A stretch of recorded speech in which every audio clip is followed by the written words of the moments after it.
Hello guys, இன்னைக்கு நம்ம ஜிமினோட ஒரு 3 ஷாட் தான் பார்க்க போகிறோம். ஸோ இந்த 3 ஷாட்டோட நேம் வந்து when your sister bye friend married you. So இந்த 3 ஷாட்டை பற்றி சொல்லணும்னா கதை உண்மையாக ரொம்ப டிஃப்ரெண்ட்டாக இருக்கும், செம்மையாக இருக்கும். ஹீரோ வந்து நம்ம ஜிமன் தான், ஹீரோயின் யார் நீங்கள் தான், and your name. So let's continue to the 3 shot part 1. So இந்த 3 ஷாட்டோட ஸ்டார்டிங் சீன்லேயே ஒரு வெட்டிங் ஹால் தான், ஒரு கல்யாண வீடு. முந்தின நாள் நைட்டு, அதாவது நாளைக்கு தான் கல்யாணம். ஸோ இன்றைக்கி நைட்டு எல்லோரும் அப்படியே உட்காந்து பேசிகிட்டு இருக்காங்க. கல்யாண பொண்ணு வேறு யாரும் இல்லை, வாயனோட அக்கா தான். ஸோ வாயனோட அக்கா இந்த கல்யாணத்தில் ரொம்ப ஜாலியாக இருக்கிற மாதிரி இருக்குது. ஆனால் வாயன் அதை பார்த்துட்டு, அக்கா அக்கா என்னடி நான் மெஹந்தி போட்டுட்ருக்கேன், நீ என்ன அக்கா அக்கான்னு கூப்பிட்டு டிஸ்டர்ப் பண்ணிகிட்ருக்கேன், என்ன வேணும் உனக்கு?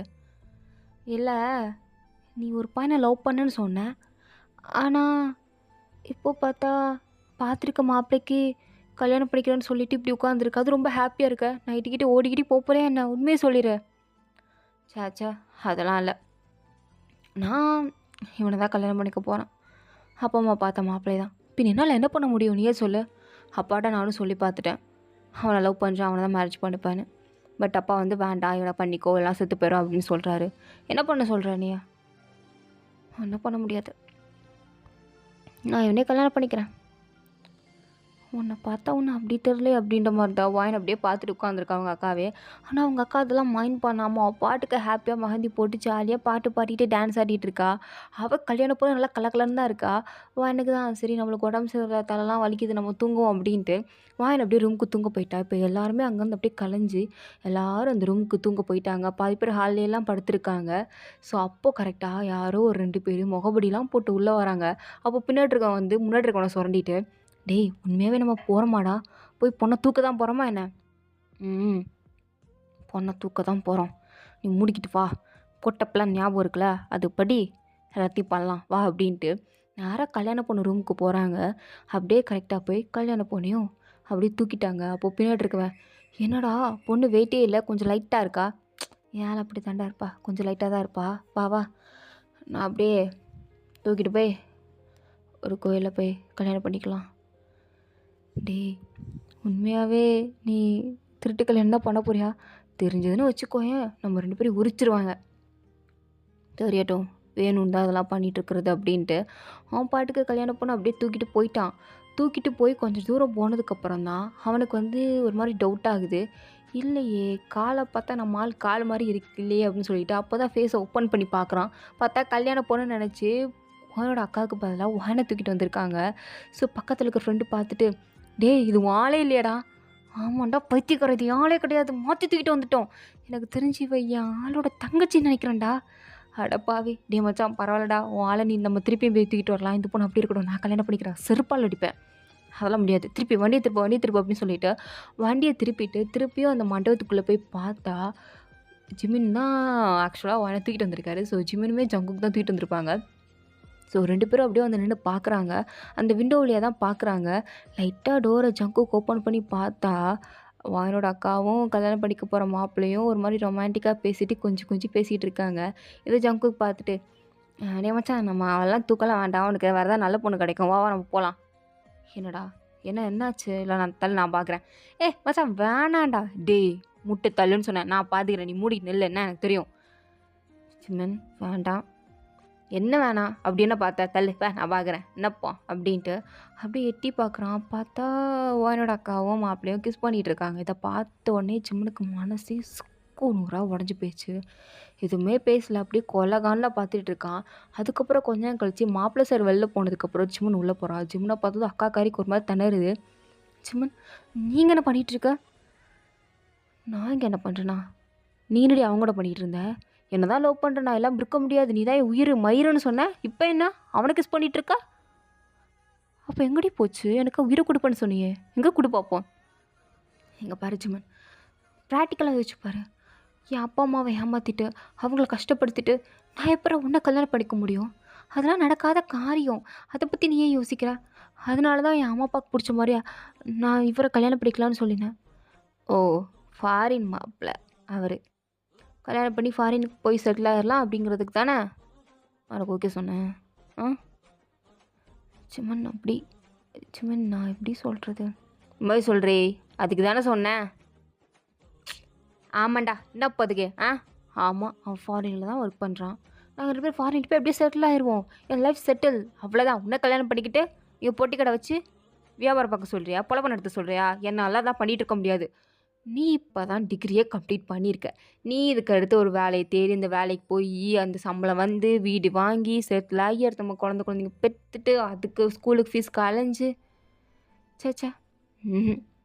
ஆனால் அவனை பாரு, ஆல்ரெடி அவன் லைஃப் செட்டில். அவனுக்கு ஒரு நல்ல ஜாப் இருக்குது, நல்லா கை நிறைய சம்பளம் வாங்குறான், சொந்தமாக வீடு இருக்குது, எல்லாமே செட்டில். என் லைஃபே பக்காவாக இருக்குது அவன் கூட போனான். அதுக்கு தான் அவனை கல்யாணம் பண்ணிட்டு போகிறேன். நீ என்ன பண்ணு, உனக்கு இன்னும் டைம் இருக்குப்பா, டைம் இருக்குது. இன்னும் ஒரு நல்ல பொண்ணாக பார்த்து கல்யாணம் பண்ணிக்கோ, இங்கேருந்து கிளம்பு அப்படின்ட்டு சரியாக அசிங்கப்படுத்திட்டு போயிட்டு. ஆனால் ஜிம்முன்னு கோவம் அடங்கலை போல் அப்படியே கணத்தில் பலார்னு ஒன்று விட்டுறான். விட்டுட்டு நீ கண்டிப்பா என் காலில் விழுவடி, என் காலில் விழுவ, இன்னும் நான் பழி வாங்க மாட்டேன். இவனை கல்யாணம் பண்ணிக்கலே, என்னை லவ் பண்ணதோட உண்மையாக லவ் பண்ணிக்கலாமே கூட வாழ்ந்துருக்கலான்ற அளவுக்கு உன்னை நான் யோசிக்க வைப்பேன். ஆனால் நீ யோசிச்சாலும் ஒரு பிரயோஜனம் இல்லை. இந்த நிமிஷம் உன்னை என் மனசுலேருந்து தூக்கி போடுறேன். உன்னை மாதிரி ஒரு கேடு கட்ட லவ் பண்ணதை நினச்சி சை கருமம், கேவலமாக இருக்குது அப்படின்ட்டு நல்லா திட்டிட்டு வந்துட்டான். இருந்தாலும் லவ் பண்ண போன அப்படி சொல்லிட்டு வந்துட்டா கஷ்டமாக தானே இருக்கும். அப்படியே கண் கலங்கி போய் ஜிம்முன்னு இருக்கும்போது சாக்குக்கு தான் சரி விடுறா, சரி விடு, இப்போ என்ன பண்ணுறது, ஒன்றும் பண்ண வேணாம், வா போகலாம், வா மச்சான் போகலாம் அப்படின்ட்டு ஒரு மாதிரி ஜிம்மன் அப்படியே சோகமாக நடந்து வரும்போது இதெல்லாம் வாங்கி கேட்டிருப்பா போல், மயக்கத்துலேருந்து தெரிஞ்சுட்டு இதெல்லாம் கேட்டிருப்பா போல். அப்படியே ஜிம்மனோட கையை பிடிக்கிறா. ஜிம்மனுமே யாரா அது அப்படின்னு திரும்பி பார்க்குறான். வாய் நிற்கிறத பார்த்ததும் என்ன வேணும் உனக்கு, நீயும் உங்கள் அக்கா மாதிரி தானே இருப்ப, உங்கள் அக்கா மாதிரி நீயும் எங்கள் அக்கா பண்ணதா கரெக்டு, அதனால நீ இப்படி போ அப்படின்னு தான் சொல்ல வர அதானே? நான் அப்படி சொல்லலை.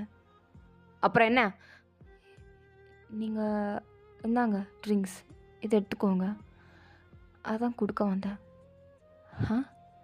சரக்கு கொடுக்குறியா எனக்கு? எதுக்கு? நீங்கள் ரொம்ப சோகமாக இருக்கீங்கல்ல. நான் சோகமாக இருக்கேன்னு யார் சொன்னா? உங்கள் அக்காவில் லவ் பண்ண நினச்சா எனக்கு அசிங்கமாக தான் இருக்குது. ஆனால் உங்கள் ஃபேஸை பார்த்தா அப்படி தெரியலையே, ரொம்ப சோகமாக இருக்கிற மாதிரி தான் தெரியுது, அதான் இதை கொடுத்தேன். சரி இதுவும் நல்லதான் மச்சான், வாங்கி விடா. அப்போ சங்குக்கும் வாங்கிட்டு இருந்தாங்க. தேங்க்ஸ் பாப்பா, உன் பேர் என்ன அப்படின்னு கேட்குறான். வாயன்மே, என்னோடய பேர் வாயன் அப்படின்னு அழகாக சொல்கிறா. ஜிமன் அப்படியே பார்த்துட்டு ஒரு மாதிரி லைட்டாக ஸ்மைல் பண்ணுறான். மனசுக்கு ஆறுதலாக இருக்குது வாயன் இப்படி பேசினதும். அப்படியே வாயனே பார்த்துட்டு இருக்கும்போது வாயன் வந்து ஜிமனை பார்த்து, நீங்கள் ஒன்றும் ஃபீல் பண்ணாதீங்க, என் அக்கா சரியான பணப்பே, இப்படி தான் பேசுவாள். எனக்கே சம்டைம்ஸ் அவள் பேசும்போது இரிட்டேட்டிங்காக இருக்கும். அவளை நீங்கள் மேரேஜ் பண்ணிக்கிட்டாலும் உங்கள் லைஃப் நல்லா இருக்காது, சும்மா ஒன்று வச்சிருச்சிக்கிட்டே இருப்பாள். அவளுக்கு இந்த மாதிரி மாப்பிள்ளை இருக்கிறது தான் செட் ஆகும். ஸோ நான் அதுக்குன்னு எங்கள் அக்காவை ரொம்ப நல்லவ, நீங்கள் கெட்டவர்லாம் சொல்ல வரல. எனக்கே தெரியும் அவள் கேரக்டரை பற்றி. உங்களுக்கு ஒரு நல்ல பொண்ணு கிடைப்பா, உங்களை மட்டுமே லவ் பண்ணுற மாதிரி. ஸோ நீங்கள் எதுக்கும் ஃபீல் பண்ணாதீங்க. எங்கள் அக்கா உங்கள் லைஃப்பில் வராமல் இருக்கிற வரைக்கும் உங்கள் லைஃப் நல்லாயிருக்கும். ஸோ எனக்கு தெரிஞ்சு இங்கே யார் ஹாப்பியான பர்சன், யாருக்கு நல்ல லைஃப் கிடைக்க போகுதுன்னா எங்கள் அக்காவோட உங்களுக்கு தான் நல்ல லைஃப் கிடைக்கும். எனக்கு அந்த நம்பிக்கை இருக்குது. நீங்களும் அந்த நம்பிக்கையோட கிளம்பி போங்களேன், உங்கள் லைஃப் ஜாலியாக இருக்கும், ஹாப்பியாக இருக்கும் அப்படின்றா.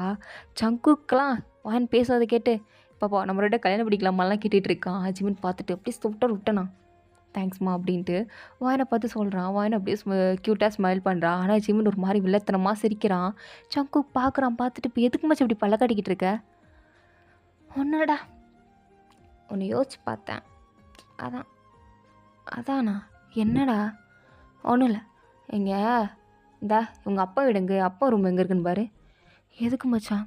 சும்மா பாரு மச்சான் அப்படின்றான். அப்படியே கட்டாகி நெக்ஸ்ட் டே மார்னிங் காட்டுறாங்க. நெக்ஸ்ட் டே மார்னிங் அப்படியே கல்யாணம் போன அவசரமாக கிளம்பிகிட்ருக்கா. வாயனோட அக்கா தான். ஸோ வாயனோட அக்கா பார்க்குறா, எங்கே வாயனே காணோம் அப்படின்ட்டு பக்கத்தில் இருக்க ஃப்ரெண்டுக்கிட்ட கேட்குறா, வாயன் எங்கே அப்படின்னு. வாயனா உனக்கே தெரியும் அப்படின்னு சொல்லிட்டு அவளை அப்படியே கல்யாண மண்டபடிக்கு போய் கூப்பிட்டு போய் உட்கார வச்சா. பக்கத்தில் பார்த்தா ஜிம்மன் உட்காந்துருக்கா, அதுவும் மாப்பிள்ளை வேஷத்தில். அவங்க அக்காவுக்கு ஒன்றும் புரியலை. ஒருவேளை இந்த ஃப்ராடு தான் ஏதாவது சீட்டிங் பண்ணி நம்மளை கல்யாணம் படிக்க போகிறானா அப்படின்ட்டு ஷாக்காகி ஜிம்மனை பார்த்துட்டு என்ன பண்ணிகிட்ருக்கு அப்படின்ற மாதிரி பார்த்துட்டு பக்கத்தில் பார்த்தா அவங்க அக்காவுக்கு பார்த்த மாப்பிள்ளையே உட்காந்துருக்கான். அவங்க அக்காவுக்கு ஒன்றும் புரியல, பேசாமல் 2 பேரையும் நம்மளை கல்யாணம் பண்ணிக்க சொல்ல போகிறாங்களோ அப்படின்ற மாதிரி ஒரு மாதிரி ஷாக்காகி பார்த்துட்டு இருக்கும் போது தான் அங்கே இன்னொரு கல்யாண பொண்ணு வரா. அது வேறு யாரும் இல்லை, வாயன் தான். வாயனை கூட்டிகிட்டு வராங்க. அவங்க அக்காவுக்கு ஒன்றுமே புரியல. அவங்க அம்மாவை பிடிச்சி என்னம்மா ஆச்சு அப்படின்னு கேட்கும் போது தான் அவங்க நடந்தே சொல்கிறாங்க.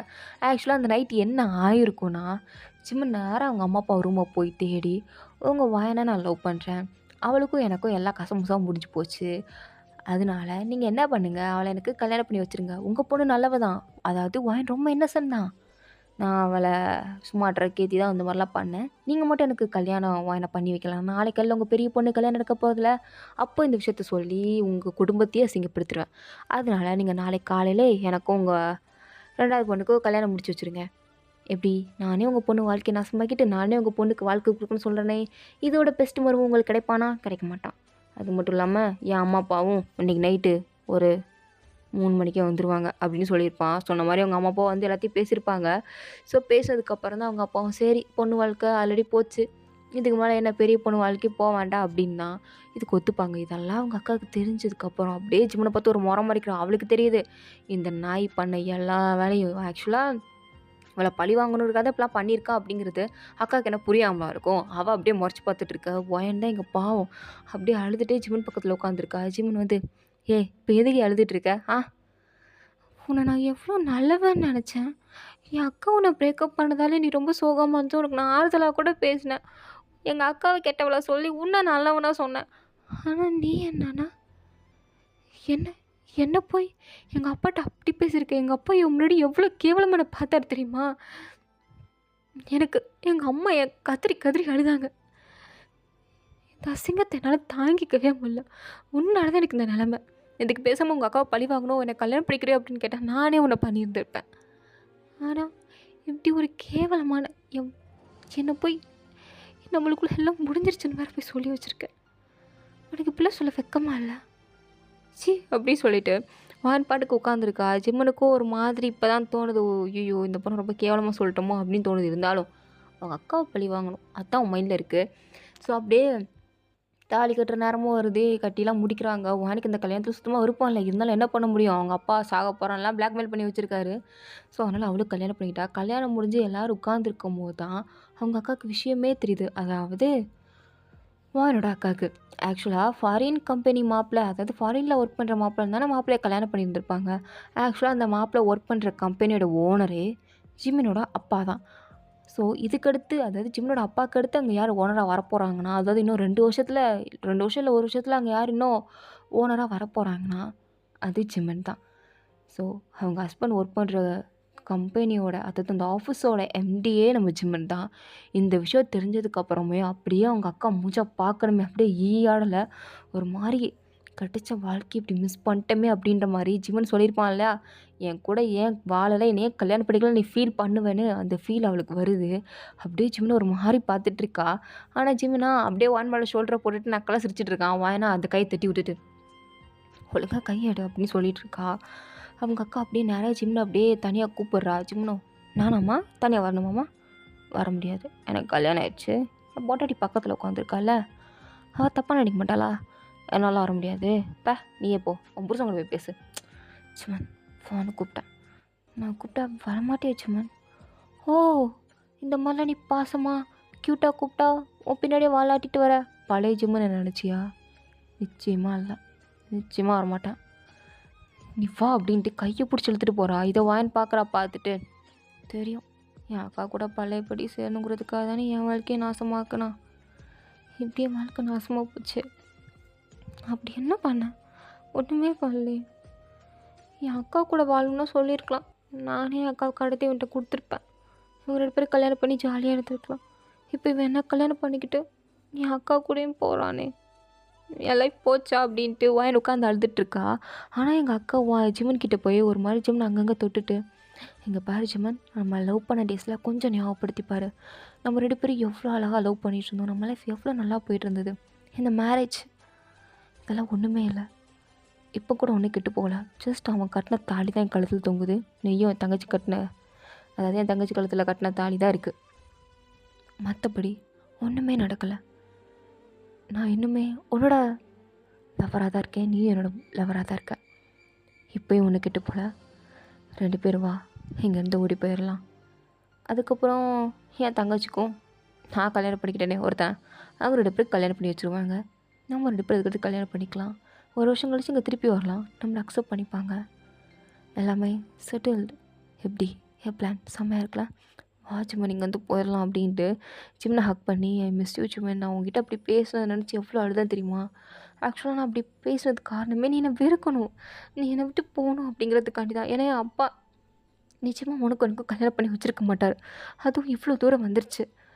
இதுக்கப்புறமும் எப்படி நான் உனக்கு கல்யாணம் பண்ணிக்க முடியும்? கூட ஓடி வர முடியும்? குடும்பமே அசிங்கமாக ஃபீல் பண்ணாதா?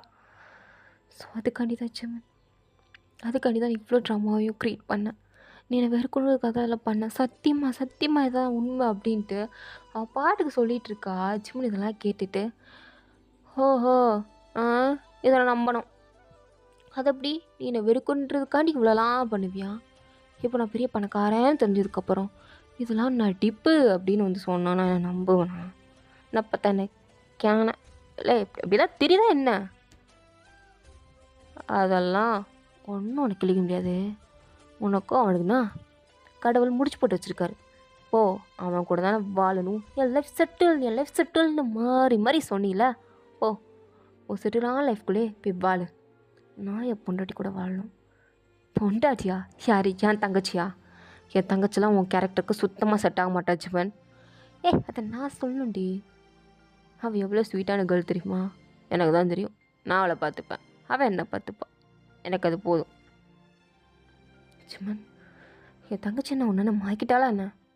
அப்படியே வச்சுக்கோ. தங்கச்சி நான் மாய்க்கிட்டானே வச்சுக்கோ. பெண்ணப்பா அதுக்கு போ அப்படின்னு சொல்லும்போது இப்போ வானோட அக்காவுக்கு ஒட்டுமொத்த கோவமும் அப்படியே வாயின் மேலே தான் திரும்புது. அப்படியே நேரம் சும்மா இல்லாமல் வாயின்கிட்டேயும் போய் வாயினை பிடிச்சி இழுத்துட்டு இருக்கா. ஜிம்மன் அப்படியே பின்னாடியே வரான். வாயின்கிட்ட போய், இந்த பாரு ஒழுங்கு மரியாதை ஜிம்மில் விட்டு வெளில போயிடு. நீ அவன் கூட இருக்கிறது சரியில்லை. நானும் ஜிம்மில் லவ் பண்ணப்போ எப்படிலாம் இருந்து தெரியுமா? எப்படிலாம் கிஸ் பண்ணோம், அப்பெல்லாம் ஹக் பண்ணோம் அப்படின்ட்டு பாட்டுக்கு அடிச்சு விட்ருக்கா. ஆக்சுவலாக அந்த மாதிரிலாம் பண்ணியிருக்கவே மாட்டாங்க. ஸோ பாட்டுக்கு அடிச்சு விட்டுட்டு இருக்கும்போது வானிக்கெல்லாம் கேட்க அழுகையாக வருது.